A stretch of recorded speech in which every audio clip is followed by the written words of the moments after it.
Good morning, good evening, whoever you are, wherever you are, whatever you might be doing. We wish to welcome you to the Silverlight Show. The Silverlight shines to illuminate that which lies hidden in darkness. For those of you joining me today, we welcome you in. I've been hearing this particularly annoying statement lately. It annoys me because of just how patently false it is. It's a very simple statement. You've probably heard it before. The statement is, immigrants are stealing our jobs. Okay, so let's look at my little city here I've been building for a bit. Sorry, it takes time. Time, money, and patience. Let's bring in some aliens. Yeah, printed as a toy for my kid, but it works in this situation. Realistically, aside from crushing the hospital, what did we just do to the city? Not much. Those immigrants get out into the community and, yeah, they need money to survive. So what do? They work. A lot of the jobs they take are not sophisticated, high-paying jobs. They take a lot of low-paying jobs. They take, serving coffee. They flip burgers. They do all that sort of thing. And what I want to submit to you is that they do a damn good job. I've had quite a few employees work for me that were immigrants, and indeed some who got deported. And they're among the best employees I've ever had. I had one guy, fantastic worker, worked his tail off. He gave him an instruction, he would execute it to the letter, or he would get a hold of you and say, I can't do it because XYZ, whatever it was. Exactly what you want in every employee. Man, it's fantastic. I've had two gentlemen like that. Don't want to tell you the names or ethnicities or anything, but I'm going to say I've had two of them that are well above upstanding, etc. When I go to the grocery store, when I go wherever it is, I see them. They're at the cashier's place, they're stocking shelves, whatever it might be. Now, generally, these are pretty well-educated people. These are not dummies. A few of them have problems with language, which, yeah, I speak French pretty well. But if you drop me in France, I'm going to struggle for a little bit until I get my repetitions in and get used to things. So language isn't a barrier.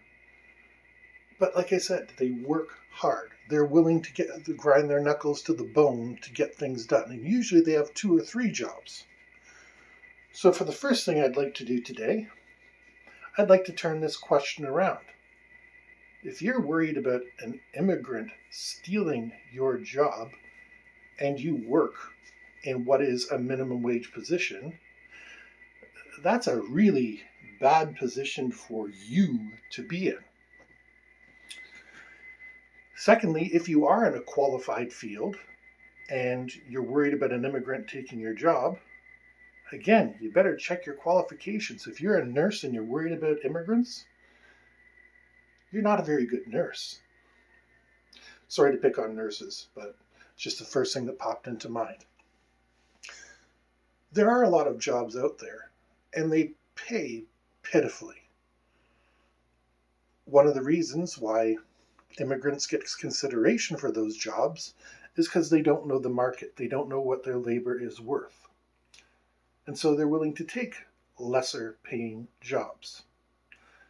And they're willing to do those jobs to the best of their ability until either they get promoted or they can hire their friends, family, and stuff like that. And then, they make the workplace better, mostly. If you're interviewing for these low-paying, low-skilled jobs, I hate to call them low-skill, but the truth is somebody serving you coffee is less qualified than an accountant. They're less qualified than a bank teller. They're less qualified than a lot of people. And no offense to the baristas out there, I know there's competitions for the best and there's some truly spectacular ones, but a basic bank teller is still operating at a higher skill level than you. Sorry, that's the truth. If it hurts, sue me. And you can't sue me because you don't know who I am, and I've done a good job in hiding that for reasons. Now, as someone who's been around boards and made the big decisions and been the boss, guess what? I've been in the hiring process more times than I can count. Do you know what we looked at? Work history, experience, what kind of feeling we get from the person. Whether they're in there, they're bright, they're cheerful, they seem to be ready to go. And that's what we based our decision off of. Yes, if we notice their references are all from overseas, okay, it's going to be hard to check the references, but most of the time we're not going off references. People fudge their references every single day. Most companies don't even bother to check them. I have a friend that I'm their reference person because I was their boss. And we were friends while we worked together. And then when that person left the company, they said, hey, can I use you? And I'm like, sure, I don't care. And I know this person. She's applied for like 20 jobs over the past 10 years. I've gotten one phone call. One person checked on her reference. So I don't think the references really make a difference. We were just looking, we'd do a criminal background check. And even on that, we were reasonable. Think transportation. Like, we're making sure you haven't gotten into an assault case in the past 5-10 years. We understand when you're young and dumb and, you're 18 to 20 years old, you do stupid stuff. You're stupid, tough, and crazy brave at that point. And if you've spent the next 20, 30 years and never had another problem, kind of willing to overlook anything that's not like murder, theft, those kind of things. Had a person that worked for me once that was accused of murder, but they had gone through their court and they'd been found innocent. It still showed on their record, but they were never found guilty. You had to work carefully with this person, not because they were a bad, wonderful person. I only ever saw him get mad once, and that's because my boss stranded him in Winnipeg for a week. That was my boss's fault. And I was fighting with him the entire time. But coming back to illegal immigrants, well, not illegal. We, as a company, you get the social insurance number, you check it, you run all that sort of things. And if they're a legal immigrant, you hire them. There's no problem hiring a person, whatever we never once based my decision off skin color, off race, religion, whatever, because that never comes up in an interview. Sure, we might get recommended. Oh, I have a friend who's looking for a job. Hell yeah. You know what? On occasion, I've gotten my friends into places because they were looking for a job. So how can I look down, and how can anybody look down on an immigrant trying to get one of their friends into a place, and then they're both happy? They work usually better. On occasion, you start getting trouble with it, but by far the case is they work better when they're surrounded by people they're comfortable with. After all, isn't it nice to know you got somebody you can go for lunch with? But if you find yourself being excluded from low-paying jobs and you're blaming people that are immigrants, chances are you're not very desirable. Racists usually, I'm going to say usually, come off a little bit off in an interview.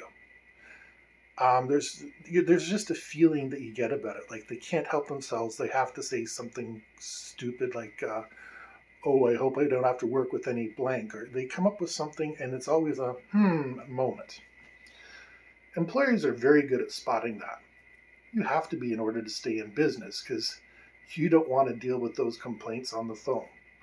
And trust me, I have gotten those complaints about this person being bad, this person doing something wrong, this person. You name it, it's happened. So if you are thinking that your biggest bugaboo in this world is immigrants, you need to look inside yourself. Look at your qualifications. I'm looking at my diploma on the wall. I would show you, except that would reveal personal information. But if you can't get a job in a grocery store or flipping burgers or serving coffee or anything like that, you got a real problem.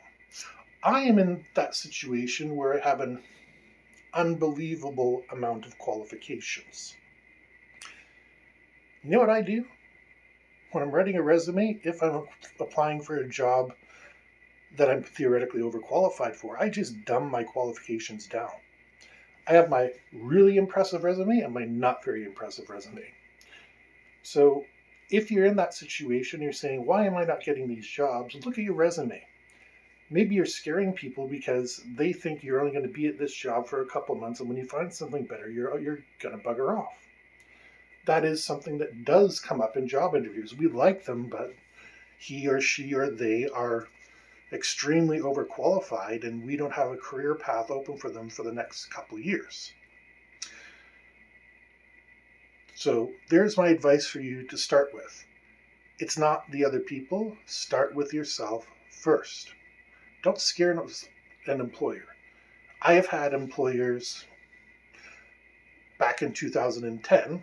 I was at university for the second time, and because I wanted more education, I wanted more qualifications. And my boss did not like that at all. So he started changing my schedule so it would be impossible for me to go to classes for no reason other than just to spite me. That's because he was a bitter man whose best days were behind him and he had nothing better to do with his life. And I say that with confidence. If anybody confronts me about it, I'll be happy to present you with evidence.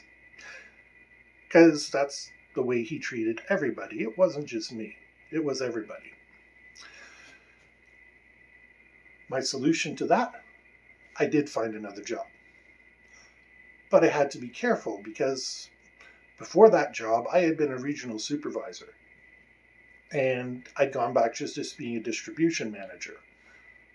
So I had to hide my better job as being a regional manager, just so that way when I applied for a entry-level position, people wouldn't balk and stay away from me. And it didn't take too long for me to find a job. You know what? That job was mostly working with immigrants. Most of my positions, I can't think of one where I'd have to go all the way back in the 90s when I was a security guard, where we only had 2 immigrants on the team. And they were great people. Oh, I can't remember his name, but he was an older man, the happiest guy I ever met. I mean, when I came to work, I'd bring him a coffee. He was always so polite and happy to see me. Just a wonderful fellow. So getting back to the main point, maybe it's not immigration that's costing you a job. Maybe it's you. The quickest way to fix the world around you is to fix yourself. This is true for most things in life. Like I said, you are going to come across jerks. You are going to come across people of every race, religion, creed, and everything that are bad apples. But look inside yourself first. Are you coming across as too good for the job? By which I mean either your attitude, which, yeah, it would be hard for me to, well, actually, I don't know whether it'd be hard for me to go back to when I was 16 and working at a major fast food chain and flipping burgers. But at the same token, if I needed to survive, I know I could do it. I have no idea how I'd manage to explain, are you just here until you get a better job? Probably, but I wouldn't want to tell them that. And that's the thing that most citizens, most people that were born into this area, most people that don't really deal with immigrants outside of a service industry don't realize. Your sense of entitlement does not qualify you for a job. I'll leave you with that to think about. Remember, Either you have to dumb your resume down to get a job not as good as you have at the present time, or you have to pick it up a notch and make it look better because you're not as well qualified as the people coming in. It's that simple.